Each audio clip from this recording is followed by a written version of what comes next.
네, 안녕하세요. 여러분들의 구독과 좋아요로 이 채널이 유지되고 있습니다. 네, 영상 속도는 1.5배를 추천드리는 바이고요. 네, 이번 내용은 시장에 중요한 소식이 나와서 시장 먼저 설명을 드리도록 하겠고, 그 뒤에 보이저 캐피털, 셀시우스, FTX 관련된 소식 이렇게 한번 준비를 해보았습니다. 일단 보게 되면 낙폭이 과대해서 일부 자금이 들어왔다라는 긍정적인 소식도 있었지만, 부정적인 소식으로 일본의 YCC 상한에 있는 범위를 재조정함으로써 미국 국채에 따른 하락이 커졌다라는 영향이 오히려 시장에 또 여러 영향을 끼쳤다라고 볼 수가 있게 되겠습니다. 마디스 밀러라는 22사가 차기 회의들에서 금리 인상 속도를 늦춰서는 안 된다라는 매파적인 입장을 다시 한번 확인을 시켜 주었고요. 그러면서 최종 금리는 나도 모른다. 유로존에 상대적으로 가벼운 침체를 겪을 것이다라는 이야기를 하기도 했지만, 제가 보기에는 가벼운 침체보다는 오히려 확실한 침체 구간을 한번 찍고 넘어가지 않겠냐라고 말씀을 드리고 싶습니다. 그리고 캐시우드 누나는 여전히 아크 자동화 기술 로보티스 ETF를 추가적으로 또 매수를 하기도 했었고요. 그리고 별도로 코인베이스 블록을 추가 매수를 했다라는 점이 계속해서 우리의 코인 시장에 어떻게 보면 미래적 가치를 계속해서 좋게 봐주고 있는 누나라고 볼 수가 있겠죠. 남들이 다들 손가락질을 하고 있을 때 우리와 같은 이 시장에 계속 머물러서 힘을 보태주고 있는 실정입니다. 그 다음으로 미국의 근로자 임금 기대치 역대 최고라고 하는데요.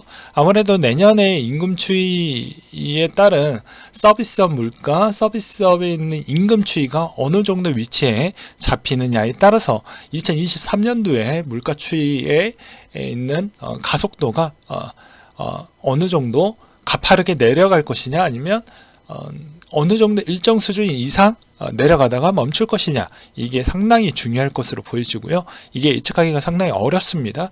그 다음으로 금융환경에 악영향을 미쳐 장기 금리를 일부 조정을 했다. 일본의 구로다 총재의 입장이었는데요. 엔화 약세로 기업 가계 타격이 심화되었고, 내년 4월에 구로다 총재가 이제 교체가 됩니다. 그래서 정책적 변화가 아마 매파적으로 바뀔 확률이 매우 높다. 그래서 연준, ECB, BOE, BOJ까지 다 매파적으로 바뀌는 2023년도이기 때문에 이것도 상당히 좀 다시 한번 봐야 되지 않겠냐, 이런 의견을 좀 드리고 싶었고요. 그리고 YCC의 일본 중앙은행에서 채권에 무제한 매입을 했는데 이걸 줄이겠다라는 정책은 좌측에 있었던 물가 지표를 보게 되면 알 수가 있습니다. 그러니까 보게 되면 거의 3.7% 이상 푹 올라왔기 때문에 한번 올라가기 시작을 하면 어떻게 된다고 했죠? 계속해서 올라가려고 하는 습성이 보여진다고 했었죠. 그렇기 때문에 일본은 본인의 목표 추이만큼 올라왔기 때문에 이제는 채권 매입을 줄여야 된다. 그리고 기업과 가게에 따른 타격도 생각보다 고려를 해야 된다라는 내용이 이번에 YCC 부분을 재조정했다라고 보는 게 맞을 것 같습니다. 그래서 엔화 강세가 나왔고, 일본 투자자 해외 자산의 매각과 일본의 자금으로 유입되는 형태가 나와줬다. 그래서 내년 4월달에 일본 은행들과 그리고 ECB, BOE 이런 쪽도 상당히 매파적으로 나오게 되면 이제 어떻게 보면 원화에 따른 강세가 더욱더 세질 확률이 매우 높아지고, 달러가 생각보다 일시적으로 좀 많이 내려올 수도 있다라는 전망치도 많이 나와주고 있고요. 국내 소식도 한국은행 총재도 마찬가지로 3.5%가 마지노선이 아니라 더 올릴 수도 있다, 이런 이야기가 나와주기도 했습니다. 그래서 금리는 정책적 약속이 아니다, 이런 이야기를 다시 한번 했었고요. 금리 인하 논의는 시기상조고 증거가 있어야 된다, 이런 이야기를 했기 때문에 여러분들도 만약에 지금 시점에서 너무 안일하게 금리 부분에 대해서 이렇게 바라보는 건 좀 바람직하지 않을 것 같습니다. 제가 이건 실시간 방송 때 좀 이야기를 드리려고 했었는데 아직 목 상태가 별로 안 좋으니까 그냥 여기서 녹여서 설명을 드리도록 할게요. 지금의 동향이 4.5잖아요. 근데 이번에 점도표가 어떻게 나왔습니까? 대부분 5나 에서 최대 5.5까지 정도가 좀 많이 나오고 있잖아요. 그럼 어떻게 볼 수 있냐면, 자, 2월, 3월, 5월, 6월 이렇게 있습니다. 그러면 앞으로 미국의 제가 만약에 연준이고 내가 물가를 확실하게 잡고 싶은 전략을 만약에 갖춘다라고 하면 어떤 전략을 펼칠까요? 몇 가지가 있는데 대표적으로 가장 쓰기 편한 게 앞으로 올릴 수 있는 게 0.25 형태로 쪼개기식으로 아마 할 확률이 매우 높습니다. 그러면 이게 피말리게 이제 정책을 하겠다는 거죠.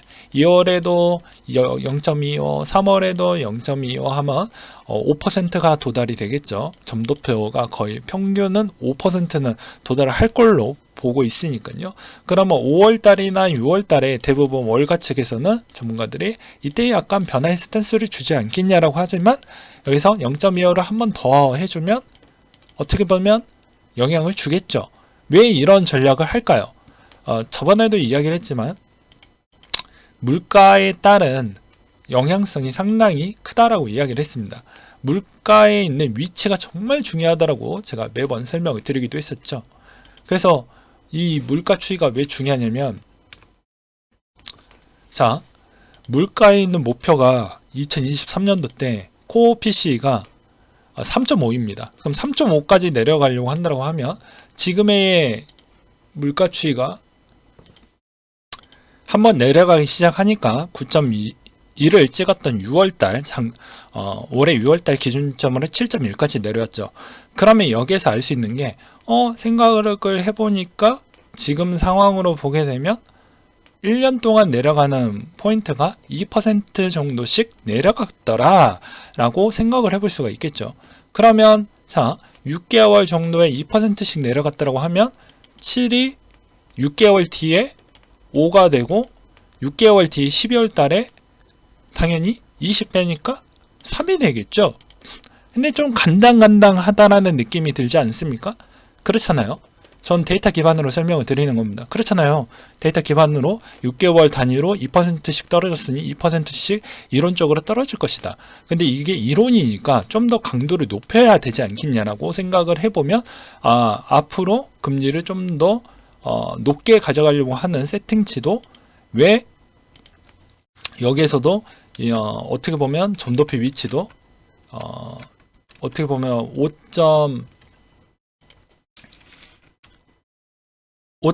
5에서 뭐 어떻게 보면 5.5까지 찍혀져 있는 이유는 다 그런 배경이 깔아져 있는 겁니다.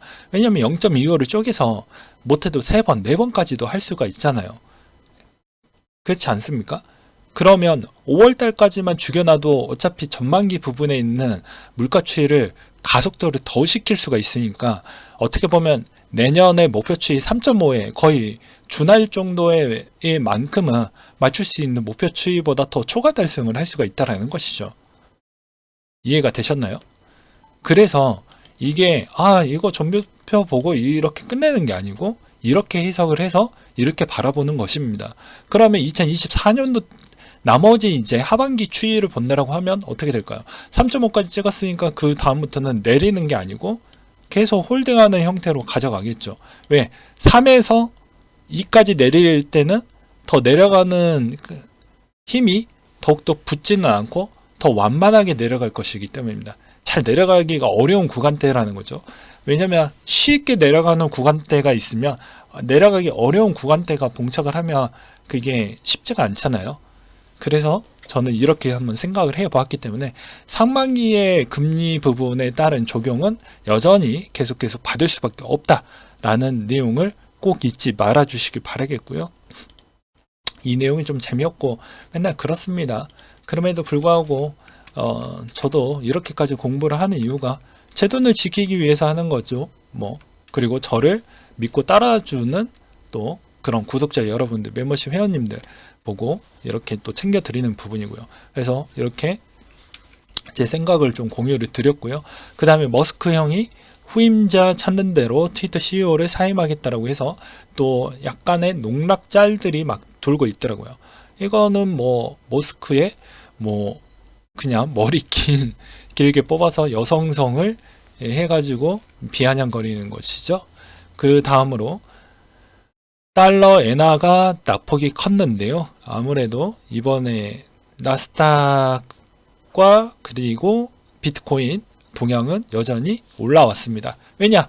일본이 계속 국채 매입을 해주었는데 국채를 더 이상 매입을 못 해준다 보니까 미국에서도 더 이상 이런 만약에 이게 블러핑이지 않겠냐, 강세적으로 할 수 있는 여건이 안 되는데 그렇게 할 수가 있냐라는 의구심이 드니까 이제 시장이 이제 더 이상 강도 높게 못할 것이다 라는 주장인데요.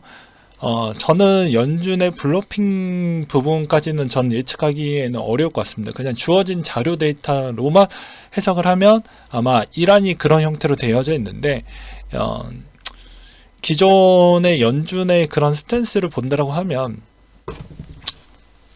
뭐라고 해야 될까요? 지금에 있는 상황에서는 정답지를 어느 정도 공유를 해주었기 때문에 어느 정도는 좀 믿고 가야 되지 않겠냐, 저는 이렇게 생각을 합니다. 그래서 이제 금리 더 이상 안 올릴 거야, 이렇게 보는 건 조금은 섣부른 판단일 것 같다. 그래서 저는 반대로 상반기 부분에 적극적으로 더 매입을 하는 게 맞고, 하반기부터 이슈화가 조금 더 덜해지기 때문에 오히려 하반기 비중은 좀 더 줄이고 상반기에 집중을 할 생각을 갖고 있습니다. 그리고 지난주 비트코인 투자펀드에서 3천만 달러 순유출이 있었다고 하는데요. 대다수 자산시장에 부정적인 영향을 미쳤다라는 게 코인쉐어스 측의 설명이라고 합니다. 비트코인 투자펀드 총 1,750만 달러가 순유출이 됐고요. 비트코인 하락에 베팅하는 비트코인 투자펀드에서는 1,100만 달러가 유출이 됐다라고 합니다. 그리고 유의 지정 받았던 외부 코인 닥사의 위험평가 보고서를 제출해서 오해를 풀겠다라고 나왔는데요. 아마 이번에 한번 선례를 보여주었기 때문에 코인사들은 닥치고 그냥 제대로 맞춰서 할 것 같습니다. 아니면 곧바로 퇴출을 당할 수밖에 없기 때문이죠. 그리고 외부 입장에서도 지금에서 상장 폐지가 나오는 것은 자산 가치가 하락이 많이 되기 때문에 여러 가지 디파이까지도 고려를 한다라고 하면 쉽지가 않을 것 같아요. 그러니까 지금의 방어전에 최대한 방어를 해야 된다라고 저는 생각이 들고요. 셀시우스의 여러 입찰을 받았다. 셀시우스 건까지만 정리가 되면 어느 정도 시장은 안정화된다. 그래서 제가 상반기에 계속해서 매입할 생각을 갖고 있다, 이렇게 이야기를 하는 이유가 이런 것입니다. 물론 이제 마운트콕스 사태는 그냥 별개로 두고 그냥 보는 것이죠. 일단 사건의 1달러 부분만 봐도 내가 샀던 매수의 평균치 대비는 그래도 저렴한 구간에 속한다, 이렇게 저는 표현하고 싶거든요. 셀시우스가 11월 25일까지 가지고 있었던 금액은 26억 달러 정도 암호화폐를 보유했기 때문에 이 가치를 받을 것이냐 아닐 것이냐, 그리고 여기도 골드만삭스 쪽도 계속 침 흘리고 있죠. 근데 리테일 플랫폼과 채굴업체들이 이쪽에 다수 입찰을 했다라고 하고요. 코인베이스 CEO가 새 암호화폐용 새 하위 테스트 도입의 증권성 여부를 판단을 해야 된다라고 해서 총 6가지를 언급을 했다라고 하는데 쉽지는 않을 것으로 보여집니다. 네, 그래도 코인베이스 CEO가 자기 할 일을 열심히 잘 하고 있다라고 저는 생각이 들어요. 아마 오래 걸릴 만한 부분이기 때문에 당장 도출해서 우리한테 긍정적인 메시지를 주기에는 좀 어려울 것으로 보여집니다. 아시잖아요. 법이라는 게 한번 제정이 되고 검토하는데 사회적으로 미치는 영향, 그리고 이게 생각보다 법적으로 여러 가지 잘 만들어지는 그 과정, 그 시행착오를 좀 거쳐야 되기 때문에 기간적 여건과 여러 가지를 고려를 해야 된다고 하면 엄청난 비용과 시간 많이 들어가겠죠. 그리고 이번에 FTX 새 경영진이 청문회에서 나왔는데 FTX에 확인된 자산이 10억 달러가 조금 넘는다고 합니다. 그리고 잘 처리가 되어가고 있어서 크게 문제가 되지 않는다라고 하더라고요. 그래서 아마 이번에 회생 절차는 문제없이 좀 진행이 될 것으로 저는 생각이 들고요. 그 다음으로 위믹스 관련된 소식인데, 상패연대기라고 해서 잘나가는 위메이드 트리 사업의 모 부사장이 꿀꺽해서 그 자리를 내정을 했는데, 대부분 모 부사장의 개발자진이 SI 하청업체 직원 다루듯이 천박하고 모욕적인 언사를 내질렀다. 그래서 거기에 아마존 다니시는 분, 그리고 애플 출신이셨던 분들이 다 조용히 떠났고, 그러면서 그런 이제 싱크탱크에 있는 인물들이 다 나가버리니까 오히려 이제 유믹스가 잘 못 들어갔더라는 것이죠. 근데 대부분 제가 알고 있는 플랫폼 회사에 거의 임원분들이 좀 문제가 많습니다. 예, 생각보다. 예. 뭐 물론 그렇지 않으신 분들도 있는데 이렇게 좀 또라이 분들이 좀 많아요. 그래서 실적과 역실적이 나오는 경우가 훨씬 더 많았고요. 뭐 어쩌겠습니까? 좀 마음이 아프다라고 볼 수가 있겠고, 그 다음에 보이저 캐피탈 부분 한번 정리를 해드리려고 하는데요.